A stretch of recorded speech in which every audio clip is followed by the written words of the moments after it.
Welcome! E aí, galera, beleza? Bem-vindo à nossa comunidade. Welcome to our community.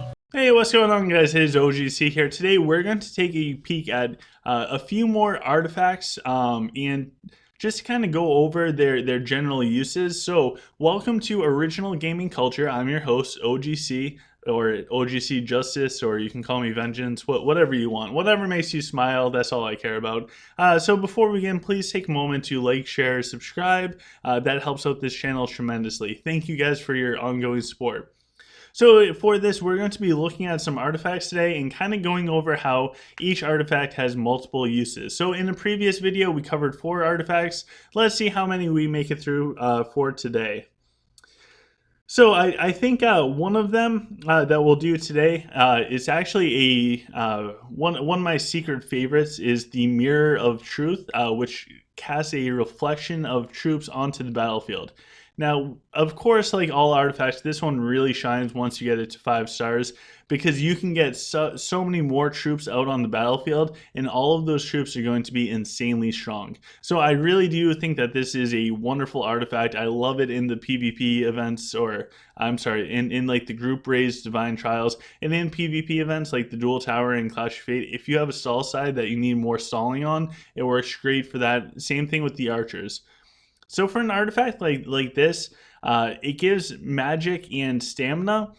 However, for an artifact like this, what I think of when I think of this artifact, the reflection one for the troops, I think of a hero that is number one, not going to die super fast. Although that stamina, don't let that stamina just persuade you to throwing that on a frontline tank.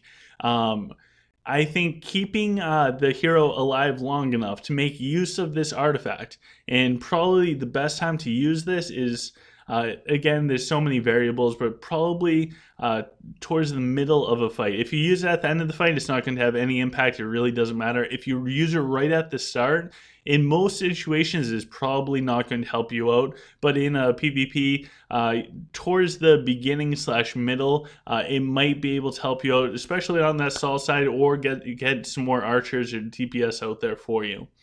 When you do things like the Swamp or Divine Trials, etc., this will be amazing when it is 5 stars because you can just get so many more troops out there. They'll do more damage. It's great. So when I think about putting it on a hero, I need a hero that's going to stay alive for as long as possible.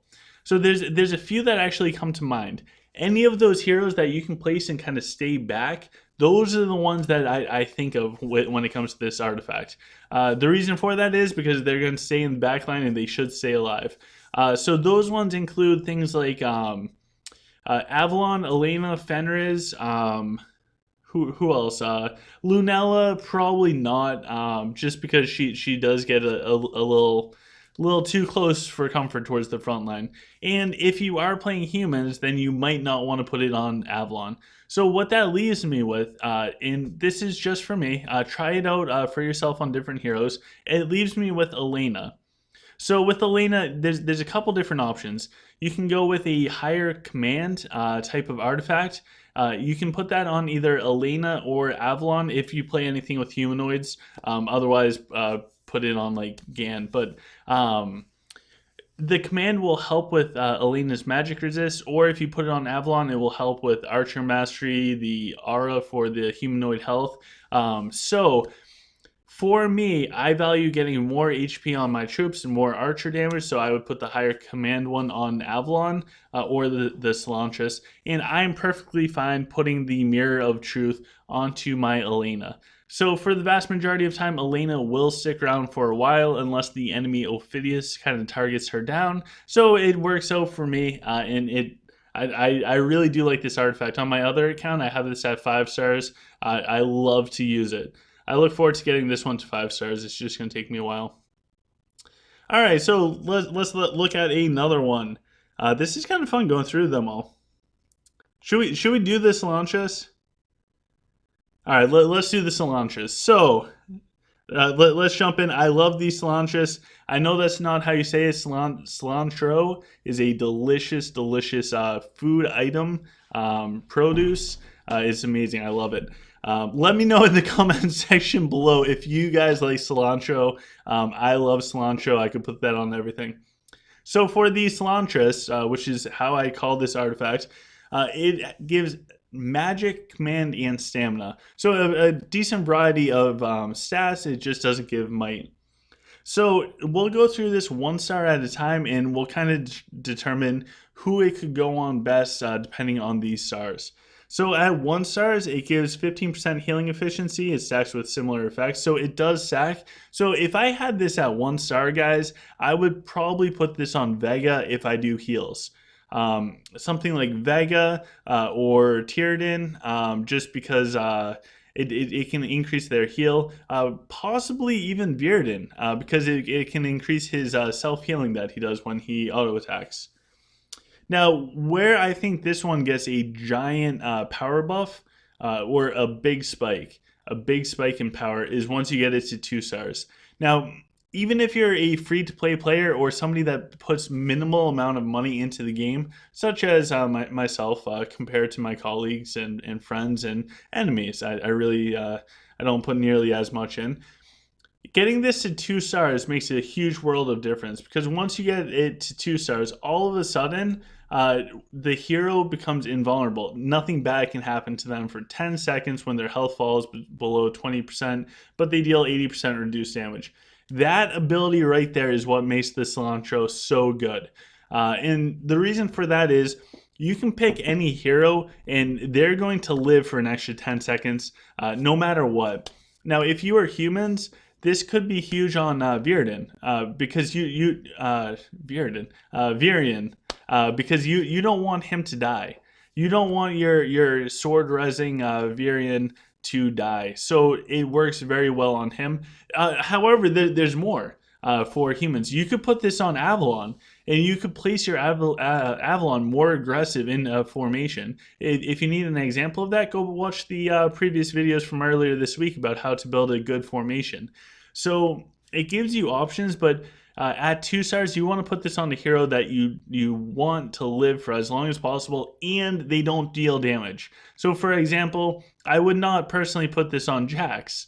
The reason why I wouldn't put this on Jax is because as soon as Jax hits 20% HP, all of a sudden for 10 seconds, he's going to put out virtually no damage. So that's kind of useless there. So I would keep this to your race-based heroes that you want to keep alive. If you're playing Lich and you have all skeletons out there, consider putting this on your Gazul. If you are a Sylph and you have all magical creatures out there because you are a magical person, I would consider putting this on Gan. Keeping those main and the very main fundamental race-based heroes alive is everything. And for humans, you also have Virion. So I mean that's another option.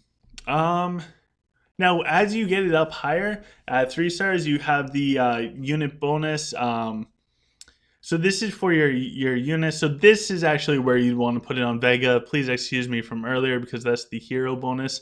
So on Vega, this would give 15% better healing. At 4 stars, the hero just tanks better against elements such as burning, lightning, freezing, and holy damage. Nothing too crazy there. Now at 5 stars, it restores 20% health over 5 seconds to a friendly hero when his health falls below 30% limit, once per hero, max 3 times. So again, it doesn't really matter too much on who this artifact is on to get the rest of those benefits. Probably the 4-star just makes that individual hero more tanky. So I think the big takeaway for this is focusing on who to put it on for those 2-star, for the 2-star bonus, for the invulnerable part, and also have some fun. Try out different things with this. In free-to-play players or limited budget players can also take full advantage of this artifact by using it with the 2 stars. So let's do one more, then we will wrap it up for the day. So I think for the last one for the day, what should we do? What should we do? I think let's jump in and let's look at the Codex, because I think the Codex is extremely strong. I think all of these are super strong, but this one is also a free-to-play artifact. It is insanely strong. So at 1 star, Mana abilities are lowered by 1. So this is very, very big for those mana heavy casters. But all in all, at 1 star, this really doesn't do anything at all.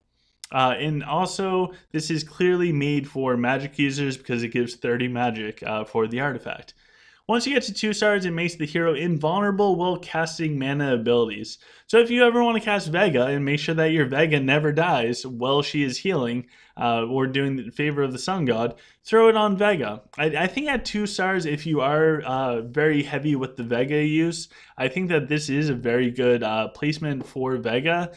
Just because she'll stay alive while casting those mana abilities. I suppose you could also put this on anything else that casts mana type abilities. Raxius, of course, comes to mind because you want to keep your Raxius alive, especially if you're using the Clash of Fate set and to get out 3 lanterns. Even if you do Raxius for your first spell rotation or your second, because of his shortened range now, you need to keep him alive. So he's absolutely viable. Anything that casts a spell will benefit from this. Once you get it to 3 stars, all of a sudden the ability cooldowns are lowered by 1 second. Again, that's really kind of nice, but between the Sage set from the Dragons and also the research and everything, I mean, it's nice. It's not game breaking. You can get insta-cast for your first skill pretty fast. Where this all of a sudden does become huge is for those heroes that cast multiple abilities per battle. And what comes to mind is Avril.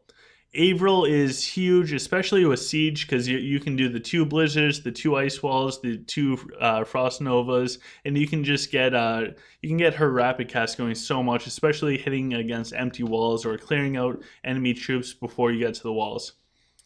Once you get to 4 and 5 star hero bonuses, we'll kind of put them together because in total it's going to give you 30% and also an additional 45% magic damage increase if it's a mana ability. So both of those are just absolutely massive. So where would I consider this if this was at 5 stars? If you are sieging and you are hitting empty walls and or trying to clear out troops, trying to make it to empty walls, I would absolutely throw this on a high level Avril. This is going to help boost up her wall damage. I think that this is just huge on Avril. For PvP, if you want to try and do the Clash of Fate set with Raxius and have Raxius take out the backline archers, it is much harder to do now since they shortened the range for Raxius, but it is still possible. In order to make that work, especially in this day and age, you will absolutely need the Codex on him. Some other notable heroes would also include literally anything that uses a mana ability. So things like the Fire Mage, if you wanted her to get a big boost and you like to start off the battle with her for PvP, or in the Void, say you're going up against a bunch of trees. Nothing clears out the Amazon quite like forest fires. So the Fire Mage is a wonderful option for this for PvP. You could do Ophidius if you are running with Sylph and you have the Ring of Ragnir on Sprig because you're running with a bunch of archers. So, I mean, it is possible for that. Probably not the best call. But for the Codex, this is one that I often move around on my heroes. So I don't have a set go-to hero.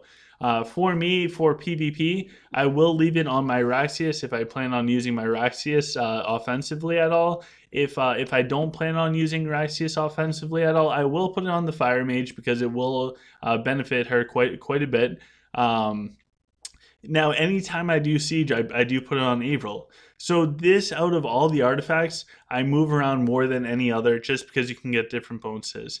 If you're at lower levels and say you're in the Void, throwing this on Cleo, this can help do some more black hole damage. It's probably not going to be super significant of an increase because black hole is still just kind of weak and it's all about that crowd control, at least from Cleo. So play around with it. There's a bunch of options for this one, and this one never just sits on one hero for me. So with that, guys, I hope that that helped you guys out, got your brains going. Again, the whole point of the Artifact series is not to tell you guys what is best and what you should do. It's to hopefully stimulate your mind so that you can go out, feel more confident trying out new things, and then learn from the mistakes as you go through it, and improve on it. So with that, guys, that is today's video. I hope you guys have a wonderful day. Please make sure to like, share, subscribe as always. In the description of this video below, there is a OGC community Discord chat. Feel free to hop in there if you'd like. There is also a merch store. There's the Patreon page if you want to further support this channel. That would be amazing. But until next time, guys, I hope you guys have a fantastic day, and I look forward to seeing you guys tomorrow.